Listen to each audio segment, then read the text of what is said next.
PTI की जो leadership है जो बाहर है, जेल से बाहर है, वो आपसे नाला दिखाई देती है, आपके गिले शिकवे भी होते हैं, उनके गिले शिकवे भी सामने आते हैं। आप पीटीआई के साथ ही अभी तक, क्योंकि ये भी इतलात थी कि आपको भी कहा गया आप जेल से इलेक्शन लड़ लें, आपको कहा गया आप हुकूमत का साथ दें, लेकिन आप नहीं गए। उसके बावजूद पीटीआई के अंदर ये मिसट्रस्ट क्यों है? वो तो देखिए ना भाई साहब, खैर मेरा तो चूंकि आपको देख बाखबर साफी है, आपके सामने ही है कि जो जो सख्तियां जो जो हमने बर्दाश्त किया है, जिस तरह से जो जेल ने बर्दाश्त की है, जो किया है, क्योंकि देखिए सीधी बात है, हम पॉलिटिशियन एक स्पेस में ही काम कर सकते हैं। ये स्पेस जो है वो अवेलेबल ही नहीं है, तो फिर ठीक है जी, आप बैठे हुए हैं। लेकिन जो पीटीआई की मौजूदा लीडरशिप को तो लीडरशिप कहना मेरे ख्याल में थोड़ी ओवर स्टेटमेंट है। ये तो एक इस वक्त एक हादसे में एक सेटअप क्रिएट हुआ है।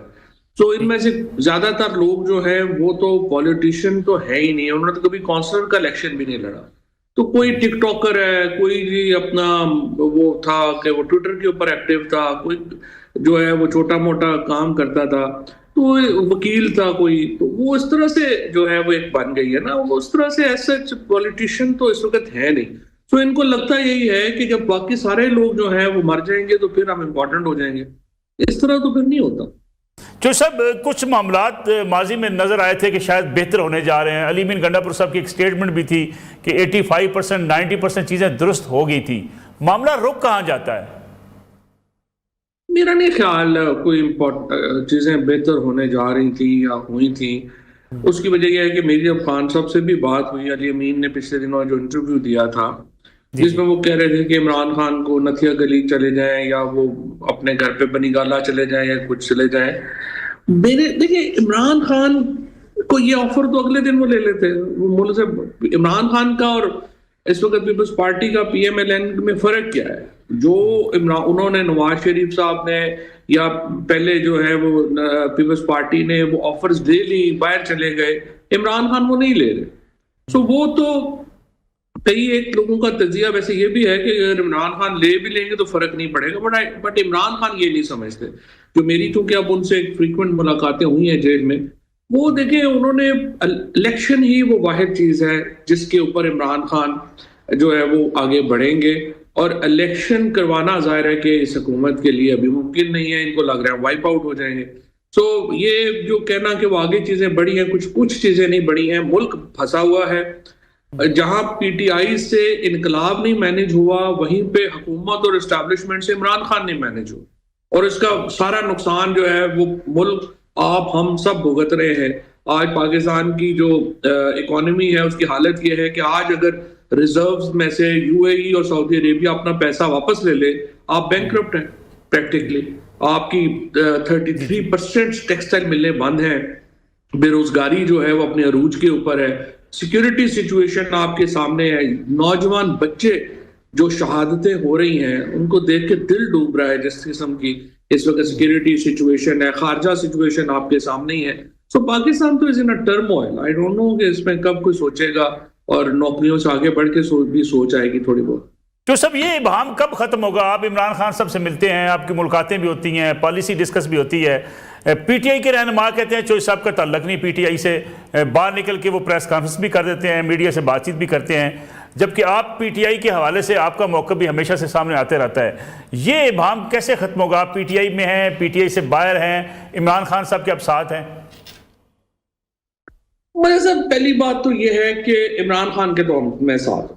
उसकी वजह यह है कि पाकिस्तान के अवाम इमरान खान के साथ है, और मैं ये समझता हूं कि ये लड़ाई लाजमन इमरान खान को जीतनी चाहिए और जीतनी होगी, क्योंकि अगर इमरान खान ये लड़ाई नहीं जीतते तो फिर पाकिस्तान में एक जो अवाम है वो हमेशा के लिए इररिलेवेंट हो जाएंगे। तो दिस इज वेरी इंपॉर्टेंट कि बंदा ना भी पीटीआई में हो तो भी इमरान खान की जीत की ख्वाहिश और ये जो है वो लाजमन होना चाहिए।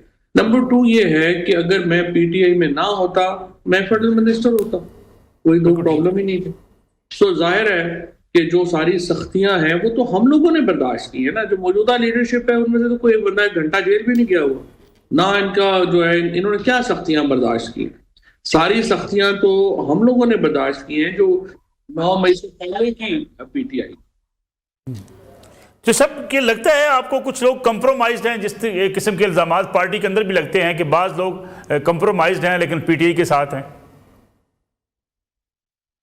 ये मतलब उससे क्या फर्क पड़ता है? जैसे मैंने आपको कहा कि नियतों का हाल तो अल्लाह जानता है ना, हमें नहीं पता कि कंप्रोमाइज है। कंप्रोमाइज क्या मतलब, अगर एस्टैब्लिशमेंट के कुछ लोग जो हैं वो ऐसे हैं जिनका एस्टैब्लिशमेंट से ताल्लुक है, तो अगर कोई है तो ये तो अल्लाह का शुक्र है कि कोई है।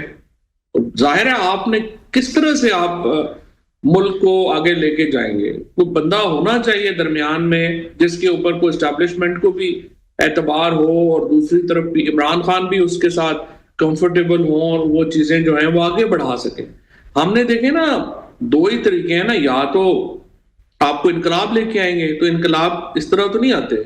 इनकलाब में तो खून बहता है। क्या हम पाकिस्तान में खून बहाना चाहते हैं? क्या हम गलियां और सड़कें जो हैं वो चाहते हैं कि वो वहां पे जो है वो हजारों लोग जो हैं वो निकल आए? बिल्कुल। मैं तो पर्सनली समझता ही नहीं हूं कि मुल्कों के लिए या इनकलाब जो है वो कोई आइडियल सोल्यूशन है। देखिए, मुल्कों के लिए एक इस्तेहकाम आइडियल सोल्यूशन है, ऑर्डर होना चाहिए, और जो सियासी मसाइल हैं उनके सोल्यूशन के लिए बातचीत से और एक अकल से आगे बढ़ने की जरूरत होती है। वरना अगर आप कत्लेआम से मसले हल होने शुरू होते हैं तो फिर तो दुनिया जो है वो मौजब होती ही ना।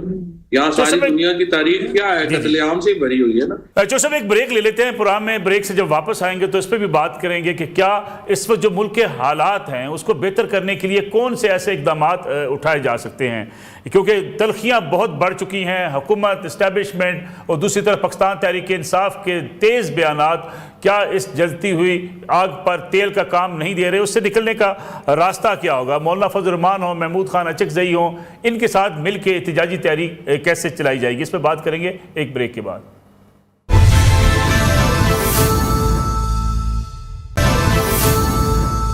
प्रोग्राम एक बार फिर खुशामदीद। हमारे साथ मौजूद हैं साबिक वज़ीर इत्तलाआत फवाद चौधरी साहब, जो सब एक बड़े सीनियर सहाफ़ी। उनका एक तज़िया उन्होंने लिखा कुछ दिन पहले कि इस वक्त जो सूरत हाल है, पीटीआई अपने बयानिए के अंदर ही फंस चुकी है। सोशल मीडिया का इतना इन्फ्लुएंस है पीटीआई के ऊपर कि पीटीआई अगर कोई दरमियानी रास्ता निकालना चाहे या कोई दो कदम पीछे हटना चाहे तो उनका सोशल मीडिया का इन्फ्लुएंस उसके ऊपर इतना हावी हो चुका है कि वो मामलात को उस तरीके से देख नहीं पाते।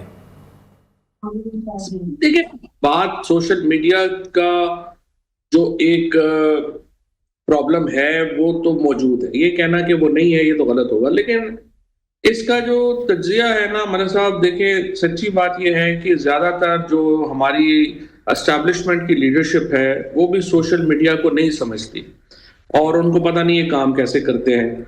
अब इसके अंदर देखिए 3 ग्रुप्स हैं। एक तो सेपरेटिस्ट का ग्रुप है जो ये BLA और ये सारी तंजीमें जिनको रॉ एक्टिव सपोर्ट करती है।